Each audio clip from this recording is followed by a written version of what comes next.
തലത്തിൽ ജനജീവിതമാകെ സ്തംഭിച്ചാണ് 2020 Covid lockdown പ്രതിസന്ധികൾ ആഞ്ഞടിച്ചത്.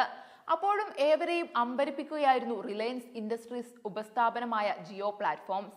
2020 April June കാലയളവിൽ Facebook, Silver Lake Partners, General Atlantic, Mubadala, ADIA, KKR തുടങ്ങി ആഗോള ടെക് നിക്ഷേപ വമ്പന്മാരിൽ നിന്ന് ജിയോ സ്വന്തമാക്കിയത് 1.15 ലക്ഷം കോടി രൂപയുടെ വിദേശ നിക്ഷേപമാണ്. മറ്റ് വ്യവസായ വാണിജ്യ സ്ഥാപനങ്ങൾ ഉൽപാദനമോ വിൽപ്പനയോ ഇല്ലാതെ നിശ്ചലമായിരിക്കുമ്പോഴായിരുന്നു ജിയോയുടെ ഈ നിക്ഷേപം വാരിക്കൂട്ടൽ മേള. 2020 മാർച്ച് 31 കണക്കുപ്രകാരം 1.61 ലക്ഷം കോടി രൂപ കടത്തിലായിരുന്നു ജിയോ. വിദേശ നിക്ഷേപത്തിനൊപ്പം അവകാശ ഓഹരി വിൽപ്പന വഴി 53,124 കോടി രൂപ കൂടി സമാഹരിച്ചതോടെ ജൂണിൽ കടമില്ലാ കമ്പനിയായും ജിയോ മാറി. ഇപ്പോഴിതാ ഇന്ത്യ സാക്ഷിയാകുന്ന ഏറ്റവും വലിയ പ്രാരംഭ ഓഹരി വിൽപ്പനയ്ക്കും ജിയോ ഒരുങ്ങുന്നതായാണ് സൂചനകൾ. അടുത്തിടെ ടെലികോം റീചാർജ് നിരക്കുകൾ വർദ്ധിപ്പിച്ചതും 5G ബിസിനസ് വരുമാനം ഉയർത്താനുള്ള നടപടികളും IPOയിലേക്ക് വിരൽ ചൂണ്ടുന്നതായി നിരീക്ഷകർ വിലയിരുത്തുന്നു.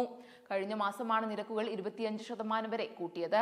2022 ഫെബ്രുവരിയിൽ പൊതുമേഖലാ ഇൻഷുറൻസ് കമ്പനിയായ LIC നടത്തിയ 20,500 കോടി രൂപയുടെ IPO ആണ് നിലവിൽ ഇന്ത്യയിൽ റെക്കോർഡ്.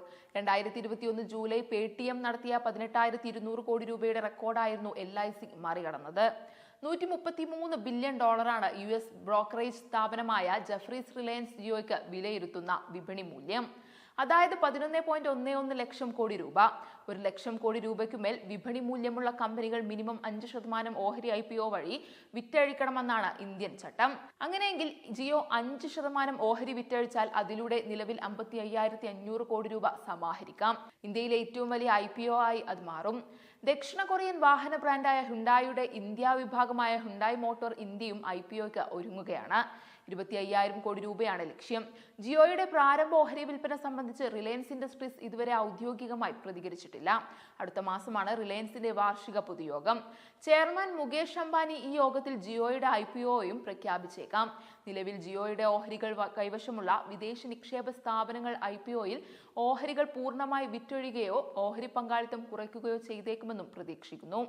ടെലികോം നിരക്കുകൾ ഉയർത്തിയ നടപടി ജിയോയുടെ സാമ്പത്തിക സ്ഥിതി കൂടുതൽ മെച്ചപ്പെടുത്താൻ സഹായിക്കുമെന്നാണ് വിലയിരുത്തൽ. നിലവിൽ വിപണിയിൽ ഏറ്റവും ഉയർന്ന ശരാശരി വരുമാനമുള്ളത് ഭാരതി എയർടെല്ലിനാണ്. ജിയോയ്ക്ക് 181.70 രൂപയും വോഡാഫോൺ ഐഡിയയ്ക്ക് 146 രൂപയുമാണ്. നിരക്കുകൾ കൂട്ടിയതോടെ ARPUവും അതുവഴി മൊത്ത വരുമാനം വർദ്ധിക്കുന്നത് ജിയോയ്ക്ക് നേട്ടമാകും.